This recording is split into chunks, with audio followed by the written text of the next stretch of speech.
it's hot. We get it. Everyone knows that it's hot out, but it does present some challenges in training.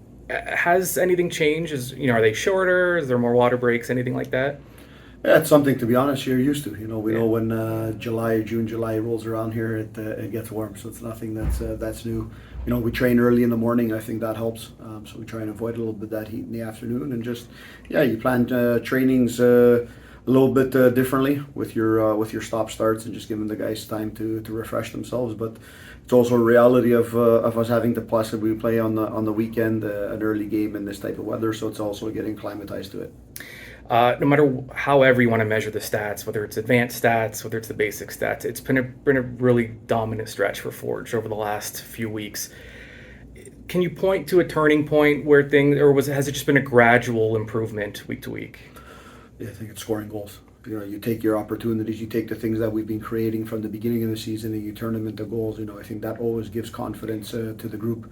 Once you start doing that, it starts becoming a regular habit. The players were doing this earlier in the season. We just weren't having the success that we wanted. We got it into the right spots. We created opportunities. We weren't finishing some of them, and now we are. And I think that builds confidence in the group, and we're seeing that each and every week. Now the challenge is how you keep going. Yeah, and you've talked about versatility and depth with this lineup around the league. We're seeing it with teams that are missing a guy here or there, and they almost look like completely different teams, and they're struggling. Why has Forge been able to overcome the injuries and things like that?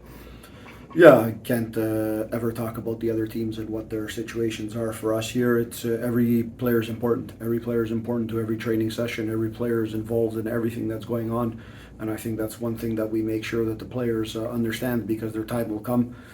We've shown over the years, and we use that as an example with the players that each and every one of them will be important at certain stages in the season. So you just have to stay sharp in training, make sure that they're getting the important stimuluses that they need in training in the group. So when it's time for players who haven't been playing a lot of minutes to step in, it's a natural transition, and that's the one thing I'm happy with. To this point, the guys have stepped into their roles. Guys who haven't played a lot of minutes, and they're doing a great job. We look at a player like Noah Jensen. He's got 2 starts, 2 goals, 2 excellent performances in a midfield that's quite a good midfield in the league. All of them.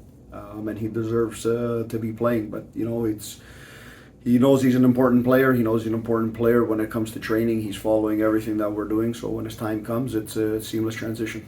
Yeah, well, do you think the club will feel the loss of Sissoko in the next match if the suspension holds?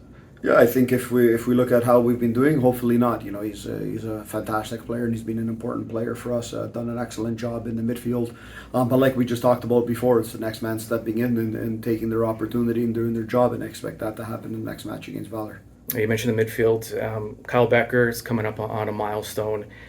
It's hard to overstate just what he means to this club. But just in your own words, what does Kyle Becker mean to Forge FC? Yeah, it's crazy. You think about it. We're a new league, and I think it was a few weeks ago we played our 100th match as a club, and here he is playing his 100th match for this club, and him personally, and it just shows how important he's been. We've had a lot of success in this club in the first 3 plus years being here, and he's a large part of it, not only on the field and what he's been able to produce and the quality, but most importantly off the field as well. Just being the general in the locker room, being the guy that's leading these guys out onto the field, and leading mostly by example. He's a guy that takes care of himself 100% on and off the field, and I think when you have that in your locker room and you have that for younger players to learn from, you're only going to have success going forward. Yeah, talking to different players about Kyle, and a lot of them brought up the fact that he's not afraid to let you know if he thinks you're not giving it 100%. Not every player could get away with that, but Becker seems to command a certain level of respect. And I mean, I'm not sure how you get there, but he seems to have gotten there with this club. Yeah, I think you do it by the work that you show. If you want to tell people certain things and that make them feel uncomfortable, you have to make sure you're doing the business on your end, and that's the one thing that he makes sure he does. He's about how he comes in here, how he conducts himself, how he takes care of his body before training. How he performs in training and how he takes care of himself after. So when you're doing that, you've got the ability to say a few words to teammates, and I think everyone really respects him. Amongst his teammates in the locker room for what he's got to say, because most of the time it's pretty accurate. And a stretch now where you won't have to travel, at least for a little bit. Is it nice, even just from a mental and emotional side, just for players to be able to sleep in their own beds and be at home for a long stretch?